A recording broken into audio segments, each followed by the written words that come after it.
एक बड़ी पुरानी कहावत है, कहते हैं समरथ को नहीं दोष गोसाई, वही होता हुआ दिख रहा है। यूएई और सऊदी अरब ने पिछला दरवाजा भारत के लिए खोल दिया है, तो वहीं ईरान भी अब भारत को खुली छूट दे रहा है। इन सब के बीच में ये देखने को मिल रहा है कि पाकिस्तान में त्राहिमाम मची है और पाकिस्तान के मंत्री खुलेआम भारत की तारीफ भी कर रहे हैं। और सबसे बड़ी चीज, इस बीच रॉबर्ट कियोसाकी इन्होंने क्यों कहा पाकिस्तान भारत नहीं है, और उनके ये कहने का बड़ा मतलब है। जियोपॉलिटिक्स में बहुत कुछ चल रहा है, हमेशा की तरह जानने को मिलेगा बहुत कुछ। आइए जानते हैं इन खबरों को विस्तार से। वैसे बहुत सारे लोग सोच रहे हैं कि डोनाल्ड ट्रंप क्या करेंगे, क्योंकि ईरान ने एक प्रस्ताव दिया है और प्रस्ताव के बाद ईरान इंतजार में बैठा है कि डोनाल्ड ट्रंप कहें कि हाँ भाई हमें प्रस्ताव स्वीकार है और ये युद्ध बंद करते हैं, कि डोनाल्ड ट्रंप ये कहेंगे कि नहीं भाई हम इस युद्ध को चालू करते हैं। अब इस बीच में डोनाल्ड ट्रंप के बयान आ रहे हैं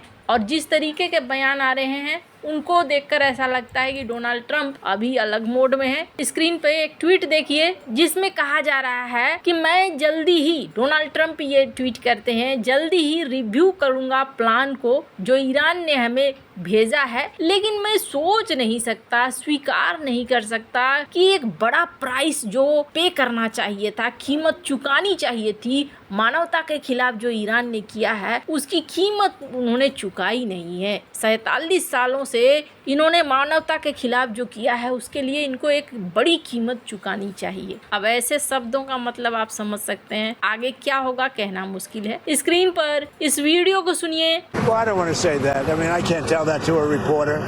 If they misbehave, if they do something bad, but right now, we'll see. But you know, it's a possibility that could happen, certainly. यहाँ पर भी डोनाल्ड ट्रंप का असमंजस दिख रहा है। अब ऐसे हालात में पूरी दुनिया ये सोच रही है आगे क्या होगा, क्या ये लड़ाई थमेगी या नहीं थमेगी। वहीं ईरान की बात करें तो ईरान के जो प्रतिनिधि हैं भारत में, उन्होंने ऐसे शब्द का इस्तेमाल किया जिस शब्द के बाद कहा जा रहा है कि पाकिस्तान बेचारा न घर का न घाट का वाला सीन है। पहली बात तो इन्होंने कही कि अभी जो सीन है ईरान और अमेरिका इजराइल के बीच में, तो वो है ऐसा कि न तो युद्ध है और न ही शांति है, अभी बातचीत चल रही है। वहीं दूसरी तरफ इन्होंने एक और बात कह दी जो पाकिस्तान को बिल्कुल अच्छा नहीं लगेगा। इन्होंने कहा कि देखिए, हमने पाकिस्तान को नहीं कहा है, हमने उनको बिल्कुल भी अपॉइंट नहीं किया है कि आप हमारी तरफ से जाइए और जाकर खबरें पहुंचाइए या बीच में मध्यस्थ बनिए।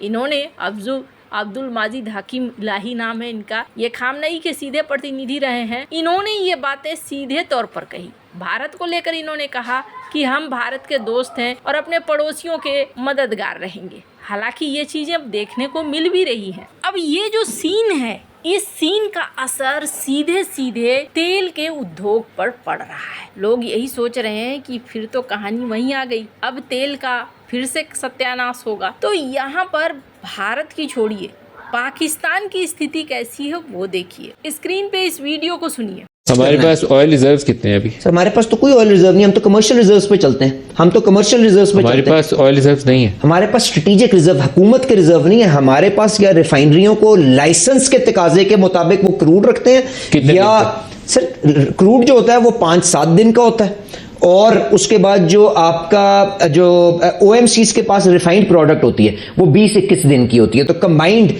आप लाइसेंसिंग एंड कानून और इस गवर्नेंस रिजीम के मुताबिक उनको चला रहे थे। हम इंडिया की तरह नहीं है कि $60-70 मेरे पास 70 दिन का रिजर्व मेरे पास अपने पेन की एक सिग्नेचर के साथ मैं उसको रिलीज कर सकता हूं। There is no strategic reserve. Absolutely not. ये आज क्या कहते हैं, यही तो मैंने आपको बता रहा हूं कि लोगों को अंदाजा नहीं है कि ये क्राइसिस के अंदर हमने that is the real crisis. जी, do you have any plans to? जिस वीडियो में पाकिस्तान के प्रतिनिधि कहते हैं सीधे सीधे हमारे पास कोई रिजर्व नहीं है, हमारे पास भारत की तरह कोई भी तेल का रिजर्व नहीं है। भारत के पास 60-70 दिनों का तेल का रिजर्व है।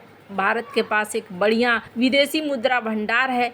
लेकिन हमारे पास ऐसा कुछ भी नहीं है। पाकिस्तान की अभी हालत ऐसी है, ये इन्होंने जो कहा इन्होंने बिल्कुल सच कहा। पाकिस्तान ने कभी रिजर्व बनाने की नहीं सोची, इसमें चौंकने वाली कोई बात नहीं है। पाकिस्तान की जो कुव्यवस्था है वो कुव्यवस्था उनके ऊपर हावी पड़ रही है। पाकिस्तान में पेट्रोल डीजल के दाम भी उसी तरीके से बेतहाशा तरीके से बढ़ रहे हैं। वैसे पाकिस्तान के ऊपर ये भी आरोप लगाया जाता है कि ईरान के साथ जो उनका बॉर्डर रहता है, लगता है वहां से तेल की स्मगलिंग होती है, ईरान का सस्ता तेल पाकिस्तान में आता है। तो कुछ इसी तरीके से काम चलता है। कोई रिजर्व वगैरह इन्होंने बनाया नहीं है और इसकी वजह से अब संकट पाकिस्तान के अंदर ज्यादा मंडराने लगा है। जैसे जैसे ये लड़ाई बढ़ रही है वैसे वैसे और भी मंडरा रहा है। वैसे तो पाकिस्तान ने 6 रूट दिए हैं ईरान को, तो बदले में कुछ ना कुछ तो जरूर हासिल कर रहा होगा, लेकिन छोटे मोटे छींटों से इतनी बड़ी जनता और ईंधन की इतनी बड़ी खपत को मिटाया नहीं जा सकता है, ये बात तो तय है। अब इसी बीच रॉबर्ट कियोस्की इन्होंने क्यों कहा कि पाकिस्तान भारत नहीं है। रॉबर्ट कियोस्की के बयान पर जाएंगे, पर उससे पहले मैं आपको बता दूं, नाकेबंदी दोनों की है, अमेरिका की भी है और ईरान की भी है, पर इन दोनों के नाकेबंदी के बीच में भारत का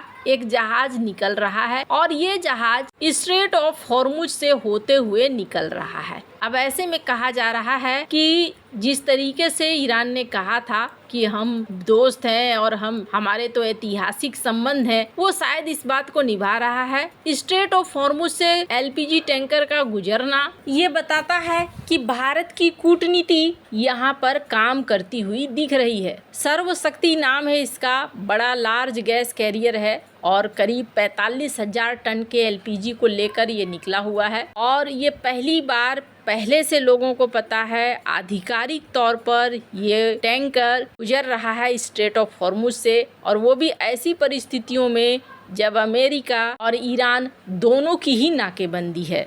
तो एक सीन तो आपको यहाँ दिखा कि ईरान और अमेरिका दोनों से भारत को कहीं ना कहीं मदद और छूट मिल रही है। वहीं दूसरी तरफ एक और चीज देखने को मिला है और ये देखने को मिला है यूएई और सऊदी अरब की तरफ से। भारत किसी एक पर निर्भर नहीं रहना चाहता है, ये भारत ने पहले ही शो कर दिया है और इस मामले में यूएई और सऊदी अरब भी भारत की मदद कर रहे हैं। ये बाईपास कर रहे हैं, दूसरे रास्ते से भारत तक पहुंचा रहे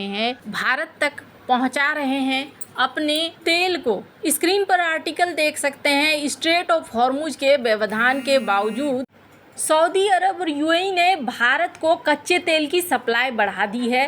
दोनों देशों ने हॉर्मुज को बाईपास करने वाले वैकल्पिक रूट्स का इस्तेमाल करना शुरू कर दिया है। सऊदी ने पर्शियन गल्फ के बजाय यानवू टर्मिनल रेड सी का उपयोग करना शुरू किया है और इस पाइपलाइन से 70 लाख बैरल प्रतिदिन क्षमता के जरिए तेल भेजा जा रहा है। वहीं यूएई ने एडकॉप पाइपलाइन, जहां से 17 लाख बैरल प्रतिदिन के जरिए फुजीरा गल्फ ऑफ ओमान भेज रहा है। ये रूट स्ट्रेट ऑफ हॉर्मुज से नहीं गुजरते हैं, इसलिए युद्ध ब्लॉकेट का असर कम हुआ है। भारत अब लगातार अलग अलग जगहों से तेल को खरीद रहा है। इसी बात को रॉबर्ट कियोस्की ने कहा भी।